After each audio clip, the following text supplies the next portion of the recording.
estoy de acuerdo. Durante 6 años del sexenio López Obrador, yo lo único que escuché, tanto de la oposición partidista como de la oposición en sentido amplio, es decir, intelectuales, editorialistas, fue críticas a los programas sociales de López Obrador. Un día sí y otro también. Populismo, clientelismo, va a ser una fábrica de pobres, va a tener resultados opuestos. En fin, lo único que hicieron durante 6 años de manera sistemática fue criticar a los programas sociales.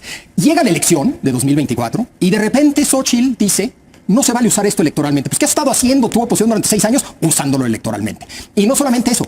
Y nosotros ahora se los vamos a ofrecer y más. Sí. Bueno, ¿con qué credibilidad dices eso después de 6 años decir que es puro clientelismo, populismo, una fábrica de pobres? Pues con ninguna. Entonces yo creo que lo que vimos y lo que estamos viendo es cinismo de parte de la oposición. No han sido convencidos. Son vencidos. Perdón, nada más, porque, a ver, todos los que estamos aquí somos hijos de ese estado de bienestar, en algún sentido. Todos fuimos beneficiarios de ese estado que dejó el PRI, ¿no? Nosotros estudiamos en el colegio, en la UNAM, en fin, ¿no? Becas, etcétera, ¿no? ¿Y nos funcionó o no? Pero no sé cuál es tu pregunta. Pero no, la pregunta, no, a lo que voy es, tienes que decidir entre servicios o transferencias. Si tuvieras que... Ya les dije, mi argumento ya les dije. Pero es una falsa disyuntiva, hay que hacer ambas. Pero lo que no entiendo es su rechazo total y absoluto de las transferencias. No, o sea... Como un componente importante. Del mismo estado. Un gusto saludarlo desde su canal Legión Política. Tremendo calladón de hocico le dan a Leo Zuckerman. Resulta que él señala que el gobierno y el partido de Morena utilizan los programas sociales para coaccionar el voto. Vamos a ver cómo su invitado Javier Tello, así tajantemente, lo para en seco para que vean el posicionamiento o la postura de este periodista con régimen neoliberal. Vamos a verlo, amigos y amigas, y lo comentamos. Que da el Estado mexicano a diferentes grupos de la sociedad, dinero en efectivo, como las pensiones a adultos mayores, como estos programas sociales son tremendamente populares, que también tienen, hay que decirlo, un objetivo electoral, porque pues el gobierno de Morena los ha utilizado para ganarse el apoyo de la ciudadanía a través del voto, y como la oposición, son tan populares estos programas que la oposición pues ya no los critica y mucho menos se opone a ellos. Y en ese sentido, pues ha ganado una batalla cultural el Morena, la llamada Cuarta Transformación, en el sentido de que pues parece que estos programas asistencialistas llegaron para quedarse. Ahora, hay, no obstante, críticas a este tipo de programas en otras latitudes, en particular, por ejemplo, en China, el Estado chino no da estos apoyos en efectivo, porque los considera que no ayudan a resolver los problemas de fondo de la pobreza. Tienen estos programas que se vuelven como una bola de nieve, en el sentido de que cada vez la gente pide más y más dinero a cambio de sus apoyos, de sus votos, ¿no? Y eso tensa las finanzas públicas, sino que es que las acaba quebrando, ¿no? Es también un argumento muy tecnocrático, hay que decirlo, pero pues que es un hecho, ¿no? Es una realidad.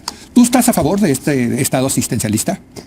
A ver, creo que viniendo de donde veníamos en México, con una, digamos, mayoría de la población en situación de pobreza y con un muy bajo crecimiento durante muchos años, casi 40 años, 2% en promedio, era importante hacer algo con respecto a estos grupos. Y claramente Andrés Manuel López Obrador y su partido, su movimiento, pues vieron ahí una oportunidad, por un lado, pues sí, de, digamos, mejorar un poco la vida de las personas, estar en pobreza. Tenemos muchísima investigación que muestra que no solamente es lo que uno pueda imaginar de no tener dinero, de no acceder a digamos, la posibilidad de satisfacer tus necesidades básicas, sino que incluso además conlleva problemas psicológicos, problemas de alto estrés, dificultad para concentrarte, una serie de cosas que hacen que sea un círculo vicioso la pobreza. Una manera rápida, por ponerlo así, si piensas solo en pobreza, fuera hacer este tipo de ayudas directas, sin condicionamiento, a diferencia de cómo era en el pasado, en el caso mexicano y muchos otros.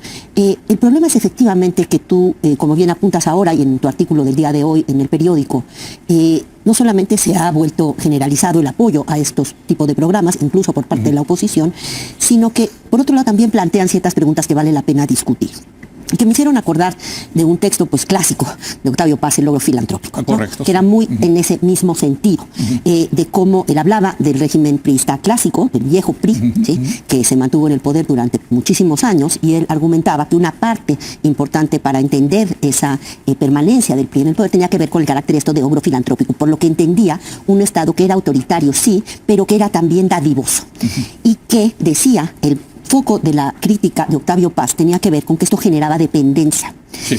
Sabes, creo que son muy importantes estos debates. Es que ya nadie... Si alguien tenía duda de que eras un neoliberal, no lo creo, pero leyendo tu editorial va a desaparecer por completo esa duda. Y déjame poner tu editorial en contexto. Yo diría que antes de lo que tú llamas una victoria cultural de la 4T, hubo una peligrosa victoria cultural del neoliberalismo. Tu postura fue la postura dominante desde los 80s. De hecho, yo la llamaría más que neoliberal, thatcherista. Que convenció desde Tony Blair hasta al parecer a Xi Jinping. Un amplio rango en el espectro, tanto geográfico como ideológico. Lo vemos precisamente ese triunfo, esa victoria cultural thatcherista, con el solo hecho de que utilices el estado asistencialista.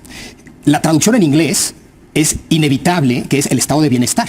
Pudiste haber hablado del estado... Lo hice a propósito. Y no, ya sé, porque tú, junto con Xi Jinping y Tony Blair, te convenció Thatcher, porque eres un neoliberal, me queda clarísimo. La cita famosa de Thatcher al respecto es: no existe la sociedad. La voy a leer. No existe tal cosa como la sociedad. Hay individuos y familias. Y el gobierno no puede hacer nada más que a través de estos individuos y estas familias. Y los individuos tienen que asumir responsabilidad por sus vidas. La famosa frase. Y ella lo que trata de hacer, déjame llamarlo, es una revolución de las conciencias en contra de lo que entonces dominaba en Inglaterra y en buena parte de Occidente, que era la idea de un estado de bienestar que tú llamarías asistencialista. No, porque te voy a decir, porque yo sí estoy a favor de la educación y de la salud públicas. Creo que el contraste es muy relevante. A mi juicio, el gran cambio es que estos apoyos, estos recursos que se destinan a los programas sociales, son recursos que claramente se sustraen de las entidades del Estado que proveen servicios como la educación, como la seguridad social. Y yo posible lectura la tuya, yo creo que hay otras posibles lecturas. Yo creo que precisamente la idea de otorgar dinero directamente sin intermediarios, y ahorita entro al tema de intermediarios, ya lo tocó más o menos Blanca, tiene que ver no con generar dependencia, al contrario, la vieja idea de que la única manera de tener dependencia como persona, como ciudadano, no voy a usar la palabra individuo, es teniendo una cierta base económica, material. La única manera que puedes genuinamente ejercer tu libertad de una manera autónoma es teniendo una cierta base material. Por eso el proyecto del ingreso básico universal, que me imagino que habrá quien diga, es que eso es un proyecto neoliberal. No, los republicanos, la tradición republicana, neorepublicana, lo presenta precisamente como una manera de darle esa base material al individuo para que pueda genuinamente ejercer su libertad. Precisamente el voto fue restringido históricamente a gente de un cierto nivel de ingreso bajo el argumento de que solo teniendo un cierto nivel de ingreso podías ejercer tu voto de manera libre. Y la conclusión errónea que sacaron es limitar el voto en vez de dárselo a todo mundo y también darle a todo mundo mínima base material. Y viene el tema de cómo pagas eso, pero es un tema aparte. Pero ¿tú estás a favor de estas entregas en efectivo? Totalmente. No significa que siempre se hace bien, no significa que no deba de preocuparte el tema de cómo lo pagas, pero yo sí creo que tiene un lugar en tu proyecto distributivo las asignaciones directas. No es la única herramienta que hay que usar, pero yo sí creo que es una de las herramientas que hay que usar. Es más, yo creo en un ingreso básico universal. No solamente generalizarlo al universo de adultos mayores, sino de ciudadanos. Queda pendiente el tema de cómo lo pagas. Totalmente, ¿no? totalmente. Pero yo nada más preciso. Y nada más dejo porque tú saltas de uso electoral a clientelismo. Son cosas distintas. Bueno, pero déjame nada más. Claro que lo usan electoralmente, como la oposición lo usó electoralmente en contra de Morena en su momento. No, pero también te amenazan de que, oye, si votas por el PAN te va a quitar esos apoyos. Pero yo nada más quiero aclarar una cosa. O sea, sí, a propósito, distinguí el estado de bienestar del estado asistencial, como dice Blanca. Para mí el estado de bienestar sí es este estado que provee servicios como educación, como salud, como pensiones, a la europea, desde luego. ¿no? Dinero, a veces dinero.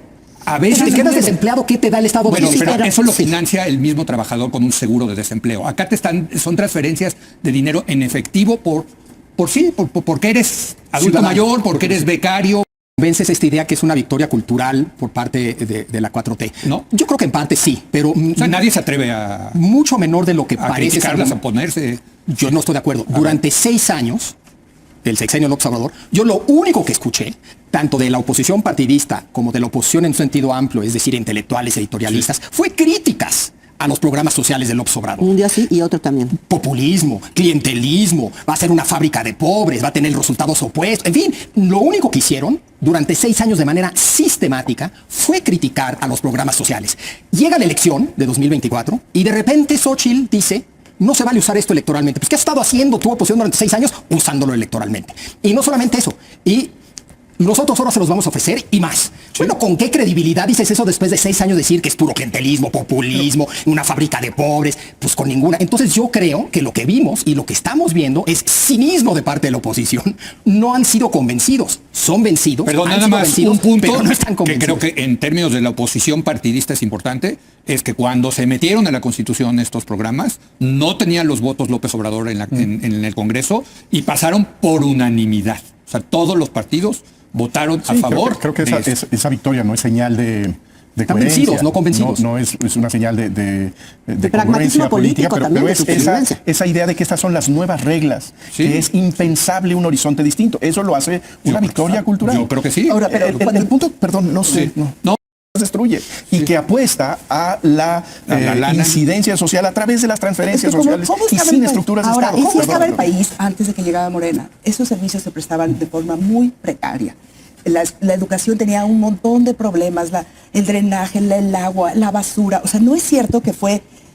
No, hubo un deterioro. A ver, pero ese deterioro empieza precisamente con la crisis de los años 70 y 80, donde hay que recortar el presupuesto. Pues sí. Ya salió el neoliberal. Pues bueno, pues ya salió el neoliberal. Bueno, a mí no me da pena decirme neoliberal, porque yo no me agarro el cuento del López Obrador de que es un insulto. Desde luego que no es una ideología y creo que se vale tener esa ideología. A ver, yo nada más dijo Chucho hace un momento, el PRI antiguo, el viejo PRI construyó instituciones, la 4T las destruye. Parece que es importante nada más históricamente ser cuidadosos porque la Revolución Mexicana de la cual surgió el PRI destruyó harta institución, ¿sí? O sea, destruyó por la vía violenta y le tocó, de alguna manera, podríamos verlo así, al PRI en su primera etapa, que se llamaba de otra manera, en los 20s y luego los 30s y los 40s, construir un nuevo conjunto de instituciones. Andrés Manuel López Obrador y Morena no hicieron una revolución de ese tipo. Entonces, en parte fue desmontar las instituciones en las que estaban incrustadas, ¿sí?, una cierta distribución de poder político y económico para poder dar paso a una nueva distribución. Alimentación, y por qué no agua, y por qué no...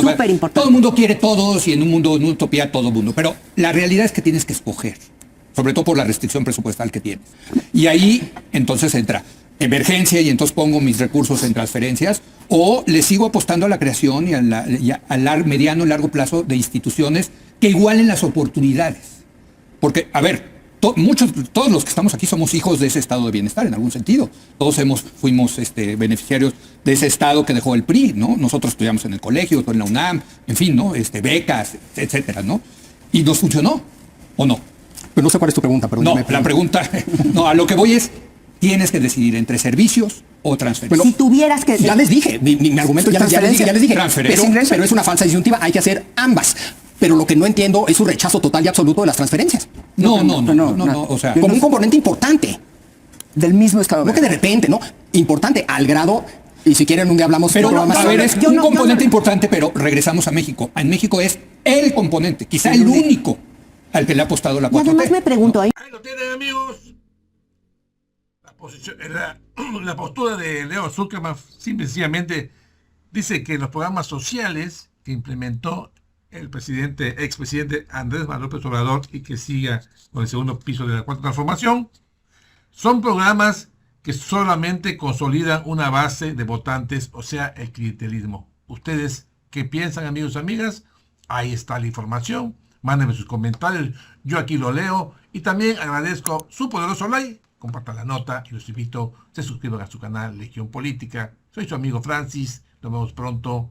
Adiós.